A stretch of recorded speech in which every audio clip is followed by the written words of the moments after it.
Mon cher D'Artagnan, Oui. les présidents américains et russes se sont rencontrés cet après-midi à Genève à l'occasion d'un sommet entre les deux pays. Si de nombreuses questions stratégiques ont été abordées, les commentateurs estiment qu'aucune avancée majeure ne sont réellement sortie de cette rencontre. Alors, Éric Zemmour, est-ce que ce sont vraiment deux visions irréconciliables? Je pense que ce ne sont pas deux visions irréconciliables et que les commentateurs ont tort de regretter qu'il n'y ait pas de résultats tangibles. En vérité, l'important de cette rencontre était qu'elle ait lieu. Voilà. Pour les deux, et pour les États-Unis et pour la Russie. Si vous voulez, pour les États-Unis, c'est simple. Cela prouve que Joe Biden et que l'État profond américain, comme disait Donald Trump, et que le Parti démocrate, et que tous ces gens qui étaient jusqu'alors rétifs à cette thèse-là, ont compris que le seul adversaire des États-Unis, c'est la Chine. Il n'y a plus d'adversaires second, premier, etc. Il y en a un seul. Tous les autres n'existent plus. C'est la Chine qui est l'adversaire du 21e siècle. Ça durera après nous. C'est l'enjeu de l'hégémonie mondiale pour le 21e siècle. Voilà. Et là, si vous voulez, donc, jusqu'à présent, c'était déjà l'intuition de Trump et qui avait été contrebattue par ce qu'il appelait l'État profond. C'était aussi, il faut le reconnaître, l'intuition d'Obama. Avec son fameux reset, etc., avec la Russie, il voulait aplanir tous les problèmes pour se concentrer sur le seul adversaire qui était les Chinois. Et à chaque fois, l'État profond américain, qui a un cerveau reptilien un peu lent, il n'a pas compris que depuis 30 ans, l'Union soviétique s'était effondrée, a continué quand même à chercher des noises à la Russie, à trouver tous les prétextes qu'on pouvait. Ça, c'est du côté américain. Et c'est pas innocent si Biden accorde à Poutine cette visite très tôt dans son mandat à Genève, donc en terrain neutre, là où Reagan avait rencontré Gorbatchev en 1985. Vous voyez, tout ça est un symbole et tout ça est important. Pour Poutine, lui, c'est le grand victorieux de cette rencontre. Pourquoi ? Parce que Poutine, depuis qu'il est au pouvoir, depuis près de 20 ans, il veut, si vous voulez, laver la tâche de l'effondrement de l'Union soviétique et de la catastrophe à la fois symbolique. Vous vous souvenez de Elstine bourré, se faisant moquer, brocarder par Bill Clinton hilar. Est-ce que vous imaginez cette humiliation pour le peuple russe? Je ne vous parle pas des retraités qui ne touchaient plus leur retraite, qui étaient dans un état, des millions de gens, qui étaient dans un état miséreux. Vous voyez, tout ça, c'était incroyable pour un patriote russe comme Poutine. Donc ça, vous savez, Emmanuel Berle, après-guerre, avait écrit un livre dans lequel il disait que le général de Gaulle avait déridiculisé la France. Après, évidemment, l'effondrement de juin 40 face aux Allemands. Et bien là, c'est la même chose. Poutine a déshumiliarisé, a déridiculisé la Russie. C'est très important. Et donc pour lui, c'est une consécration. Si vous voulez, là, pour l'instant, il est dans une position stratégique idéale. Tout le monde le drague. Tout le monde lui fait des mamours. La Chine lui fait des mamours. Venez avec nous, les Occidentaux sont méchants, ils comprennent rien, ils vous imposent des sanctions, etc. Et là maintenant, Joe Biden vient lui dire « Ah mais mon ami, vous savez, en fait, on s'est mal compris tous les deux, etc. » C'est formidable. À long terme, c'est pas évident pour lui, parce que la position de la Russie n'est pas idéale. Mais il a le malheur d'être à côté de la Chine, avec plus d'1 milliard d'habitants, de plus en plus nombreux, de plus en plus riches, de plus en plus puissants, de plus en plus arrogants, de plus en plus armés. Hein, c'est nouveau, ça. Même si Dimitri nous a expliqué brillamment qu'il y avait un problème de démographie en Chine. Bon, j'attendrai la fin des progrès, quoi, hein, parce qu'à 800 millions et 1 milliard, ils sont encore très nombreux, vous voyez. Surtout qu'à côté d'eux, il y a la Sibérie où il n'y a personne. Et il y a des immenses étendues de territoire russe où il n'y a personne. Et ça, Poutine le sait. Vous voyez, et Poutine est angoissé par ça. Donc c'est bien de faire des mamours à la Chine pour dire à l'Occident « j'ai pas besoin de vous, vous voyez, j'ai un autre allié de rechange », mais il sait très bien qu'à long terme, il ne pourra être que le vassal de la Chine ou son adversaire. Deux situations vous voyez, qui ne sont pas tranquilles, et l'une et l'autre. Surtout pour un patriote aussi fier que l'est Poutine. Vous voyez, donc tout ça est complexe, mais en tout cas, je pense que là, la rencontre sert les deux, et sert en particulier Poutine, et c'est pour ça que Biden par exemple, a fait plaisir aux Allemands et aux Russes en levant le veto que les Américains avaient longtemps mis sur le Nord Stream 2, dont on a déjà parlé ici. Vous savez, le gazoduc qui va permettre aux Russes de vendre leur gaz aux Allemands. Tout le monde est content, surtout les Russes et les Allemands. Mais les Américains ont fait un geste vis-à-vis des Russes en leur disant, vous voyez, on n'est pas obligé de continuer cette guéguerre idiote. Notre adversaire, c'est plus vous, c'est la Chine. Et puis dernière chose, peut-être plus qui relève plus de la psychologie, mais qui n'est pas négligeable, c'est que Poutine, en tant qu'ancien des services secrets russes, sera ravi d'observer à la loupe le Biden. Je pense qu'il a pas mal de rapports pour lui dire que le type est un peu fatigué. Il n'est pas un grand sportif comme les Poutine. On a vu pendant la campagne qu'il confondait les noms de ses enfants, celui mort et celui vivant. Enfin bref, là, il a confondu la Libye et la Syrie, je crois. Alors si ça avait été Trump, évidemment, la presse mondiale se serait esclaffée et l'aurait traité de bonnet et d'imbécile. Là, comme c'est Biden, bon, on dit que c'était une erreur. Mais je pense que le cerveau, là, ça fonctionne pas toujours très bien au niveau de Biden. Donc, je pense que Poutine sera content de le voir de près. Voilà, vous voyez, je pense. Alors, dernière chose importante quand même. Mais c'était avant la rencontre. Ils se sont mis d'accord sur le traité nucléaire qu'on appelle START ou New START et ils ont prolongé de 5 ans. Ce qui est assez important, oui, pour bloquer les armes atomiques à 1550, je crois, 1550 têtes nucléaires chacun. Ce qui n'est pas négligeable, puisque quand on sait que les États-Unis et la Russie possèdent 90% de l'armement nucléaire mondial. Est-ce que vous pensez que Vladimir Poutine, lui, pourra jouer le jeu à terme en se rapprochant des États-Unis contre la Chine? Pour l'instant, c'est trop tard. Il n'a plus confiance. Vous savez, on a oublié, puisque la presse occidentale passe son temps à faire de Poutine un méchant, on a oublié qu'après les tours jumelles, vous savez, le fameux attentat contre les tours jumelles le 11 septembre 2001, le premier à appeler George Bush fut Poutine. Et c'est Poutine qui lui a donné l'aide des services secrets russes pour retrouver Ben Laden en Afghanistan. Tout le monde a oublié. Poutine avait même l'intention d'adhérer à l'OTAN. Encore une fois, tout le monde a oublié. Et tout le monde fait passer Poutine pour l'agresseur. C'est lui qui a attaqué l'Ukraine, etc. On oublie simplement que le président Bush père avait promis à Gorbatchev de ne pas faire rentrer dans l'OTAN les pays de l'Est et les pays proches de l'URSS de l'époque.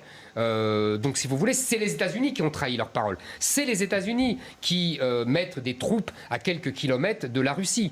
Et c'est les États-Unis qui fomentent les fameuses révolutions de couleur dont tout le monde loue ici, mais qui sont des révolutions contre des pouvoirs élus, même si c'est des pouvoirs pas vraiment respectueux des droits de l'homme, vous voyez. Donc, il faut arrêter de faire de Poutine l'agresseur. C'est Poutine l'agressé. Alors évidemment, après, il se défend parce que c'est pas Yeltsin, il n'est pas alcoolique, et c'est pas Gorbatchev, il n'est pas faible. Voilà, et c'est un patriote russe raide, je dirais, qui ne recule devant aucun moyen. Ça, je vous l'accorde. Les assassinats, la cyberattaque, c'est un homme d'avant, c'est un homme du 19e siècle. Pour lui, la guerre est l'autre moyen de faire de la politique, selon la fameuse formule de Clausewitz. Oui, j'en fais pas un saint, ni un type gentil, etc. C'est pas un Premier ministre suédois. Je ne dis pas ça. Mais je dis que géostratégiquement, c'est lui l'agressé. Il ne faut pas en faire l'agresseur. Alors, opposant l'URSS et les États-Unis, la guerre froide s'est arrêtée en 91 avec la chute du mur de Berlin, mais on ne comprend pas pourquoi les tensions perdurent 30 ans après. Alors, d'abord, il faut bien comprendre l'histoire des États-Unis et de la Russie. Et c'était pas, le conflit n'était pas inéluctable. Quand il y a eu la guerre d'indépendance contre les Anglais au XVIIIe siècle, les Russes sont restés neutres, alors que les Anglais les pressaient de les aider, etc. Les Russes ont assez vite reconnu la nouvelle République américaine. Les Russes n'ont pas du tout été hostiles aux États-Unis. Pendant la guerre de sécession, ils n'ont pas cherché à jouer le Sud contre le Nord. Ils ont plutôt aidé la Fédération, ce qui n'était pas le cas ni des Anglais ni des Français de Napoléon III qui ont songé à aider le Sud pour casser ce géant en gestation. D'ailleurs, ils auraient eu bien raison, mais ça, c'est une parenthèse. Mais en 1867, la Russie a vendu l'Alaska aux États-Unis. Donc, vous voyez, c'était plutôt un geste de sympathie, quoi, pas du tout d'hostilité. En fait, l'hostilité vient évidemment à partir de 1917. et à partir de la révolution communiste. Et alors là, évidemment, les États-Unis vont tarder à reconnaître l'URSS. Je crois qu'ils l'ont reconnu en 1933. Évidemment, après la montée en puissance de l'URSS, l'accord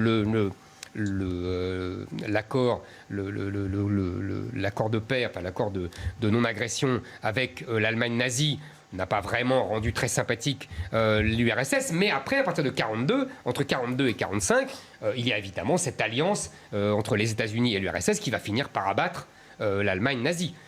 Et le Roosevelt qui prenait Staline pour un gentil démocrate, surtout Madame Roosevelt. Donc vous voyez, il y a eu des périodes. Bon, et ensuite, évidemment, la guerre froide, 45, plutôt 47, 91, là vous l'avez dit. Donc évidemment là, c'est l'opposition, c'est la montée, des armes nucléaires, etc. Les crises, on ne va pas refaire toute cette histoire-là. Et en 91, eh ben, l'URSS est morte. Donc on aurait pu penser, effectivement, je vous le dis à chaque fois, que l'OTAN soit démantelée, puisque le pacte de Varsovie était démantelé. Eh bien non, ça n'a pas été le cas, mais ça c'est une autre histoire. Et les États-Unis ont pris tous les pays de l'Est qui rêvaient de se mettre sous son parapluie, la Pologne, la Hongrie, qui rêvaient de se faire protéger par les États-Unis. Ils ont mis des troupes en Pologne, ils ont mis des troupes ailleurs, vous voyez, à quelques encablures du territoire russe. Et les Russes, en plus, sont passés pour les méchants. Moi, j'y vois, je vous l'ai déjà dit, hein, il y avait deux intérêts. D'abord, empêcher l'alliance entre la France, l'Allemagne et la Russie pour faire un grand continent européen uni, vraiment, selon le vieux mythe gaulliste, et le fait de chercher tous les prétextes pour monter des conflits, vous voyez, contre la Russie. Donc ça empêche les Allemands et les Français, qui sont inféodés à Washington, de se rapprocher vraiment et sincèrement et complètement de la Russie. Ça, c'est le premier intérêt. Et le second, je vous l'ai dit tout à l'heure, je pense que le cerveau reptilien des élites américaines de l'État profond a mis très longtemps à admettre que l'adversaire unique, c'était la Chine. Certains disent d'ailleurs que ce cerveau reptilien était aussi aidé par quelques sonnantes et trébuchantes. On dit que certaines élites américaines étaient très corrompues par les Chinois. Et donc, du coup, ils ont mis beaucoup de temps à admettre que c'était l'adversaire. Vous voyez, donc voilà, je pense que là, on est à un moment charnière, que cette rencontre est très importante historiquement pour cela. C'est que là, c'est fini. L'adversaire vraiment principal et unique, c'est désormais la Chine, et que la Russie n'est plus l'adversaire. On va voir si désormais les Européens auront l'autorisation, parce que c'est vraiment ça, et de lever les sanctions. Ah oui. Moi, je pense que la vraie politique de la France, je pense que la France aurait dû avoir ce rôle de se rapprocher de la Russie. Emmanuel Macron l'a esquissé, mais finalement, à chaque fois, il se couche devant les États-Unis. Mais j'en parle souvent. Ça serait de lever les sanctions, même si les Russes se sont adaptés à ce régime de sanctions. Je pense que ça serait un vrai geste de confiance qui rétablirait la confiance avec la Russie. Pourquoi les Russes ont-ils refusé les différentes tentatives de rapprochement entreprises par les présidents américains, comme celle de Donald Trump ? Je vous ai répondu tout à l'heure. Je vous ai dit, je pense qu'il y a effectivement une volonté des Américains de ne pas... Il y avait, parce que de l'État profond américain, de ne pas faire de la Russie un allié contre la Chine. Je pense qu'ils voulaient jouer. Il y avait le méchant chinois et le méchant russe. Et que maintenant, c'est fini. Je pense qu'effectivement, Kissinger, vous savez, proposait cela depuis des années. Depuis des années, il disait, le vieux Kissinger, à qui voulait l'entendre, j'ai fait l'alliance d'or vert avec les Chinois contre les Russes, parce qu'à l'époque, c'était le Chinois le plus faible et le Russe le plus fort. Aujourd'hui, c'est l'inverse. Il faut donc faire l'alliance d'or vert avec la Russie contre la Chine. D'ailleurs, la légende veut qu'en 1970, Kissinger aurait dit à Nixon, cette alliance-là avec les Chinois, c'est bon pour 30 ans, et après, il faudra faire la même chose avec la Russie contre la Chine. Est-ce que c'est vrai? Est-ce que c'est faux? Est-ce que c'est de la légende? Ça, c'est une autre chose. Mais en tout cas, évidemment, c'est la bonne stratégie. Maintenant, Poutine, si vous voulez, c'est pas évident pour lui, parce qu'à court terme, là, tout le monde est content. Il est très content parce que tout le monde est proche de lui, tout le monde veut être son allié, les Chinois, les Américains. À long terme, vous savez, je vous l'ai dit tout à l'heure, il a une immensité de territoire qui est proche des Chinois. et que les Chinois sont quand même très nombreux et pourraient envahir cette immensité sibérienne aux 3/4 vide, où il y a beaucoup de matières premières, de pétrole, etc. Je veux dire, ça ne serait pas seulement pour aller avoir froid. Avoir froid, vous voyez, il y a aussi des choses utiles en Sibérie. Dimitri ? Moi, je ne suis pas sûr que les Américains veuillent tellement se rapprocher des Russes. Parce que quand même, à l'OTAN lundi, Biden considère, ce que lui ont dit les Européens, que eux, leur urgence, c'est cette crainte qu'ils ont aujourd'hui des Russes. Quels Européens ? Oui. Les pays de l'Est. Oui, les pays de l'Est. Pas l'Allemagne et la France. Oui, tout à fait. Mais enfin bon, il y a quand même une méfiance. Les Européens considèrent que le dossier russe est prioritaire, plus important que le dossier chinois, de leur point de vue, pour question de géographie. Mais je dirais juste que il fallait montrer une marque de respect à Vladimir Poutine pour retarder effectivement cette alliance russo-chinoise. Qui est déjà en route. Oui, mais Vladimir Poutine, il n'est pas non plus tellement emballé à cette idée d'une alliance avec les Chinois. Enfin, bref, finalement, pour les Américains, l'idéal, c'est une Russie finalement toute seule. Absolument. Ouais. Et Poutine, il n'est pas emballé parce que c'est à long terme, il sera soit le vassal de la Chine, parce qu'il est plus petit, même s'il a une armée formidable, soit l'adversaire. Peut-être le frère cadet. Moi, oui. Je verrais peut-être plus que... oui, mais le frère cadet, c'est très humiliant pour un Russe qui ont été le frère aîné. Pour la Grande Russie. Je vous rappelle que dans les années 60, ils ont été le frère aîné, ils leur ont apporté la bombe atomique, ils leur ont apporté des armes, et puis après, la Chine s'est émancipée. Maintenant, c'est lui devenu le grand frère. Vous savez, on connaît dans la Bible, c'est toujours comme ça, ça se finit très mal. Quand le petit frère devient le grand frère, ça se finit par un meurtre. Moralité ? Dernier mot sur ce dossier. Moralité, l'important, c'est la géographie. Vous voyez, c'est-à-dire que la Russie est à côté de la Chine, que le Pacifique est le grand pôle de développement du XXIe siècle, et que donc les guerres futures seront là, comme elles ont été, si vous voulez, pendant un siècle, entre la Belgique et Anvers, le port d'Anvers, vous voyez, etc. Pourquoi il y avait des guerres tout le temps pendant 2 siècles là ? C'est parce que le développement économique était là, que c'était vers l'Atlantique, etc. Et bien maintenant, le Pacifique devient le nouvel Atlantique ou la nouvelle Méditerranée, et donc tous les affrontements seront là, et on voit, il y a les 3 grands là, il y a les États-Unis, la Russie, la Chine, autour du Pacifique. Et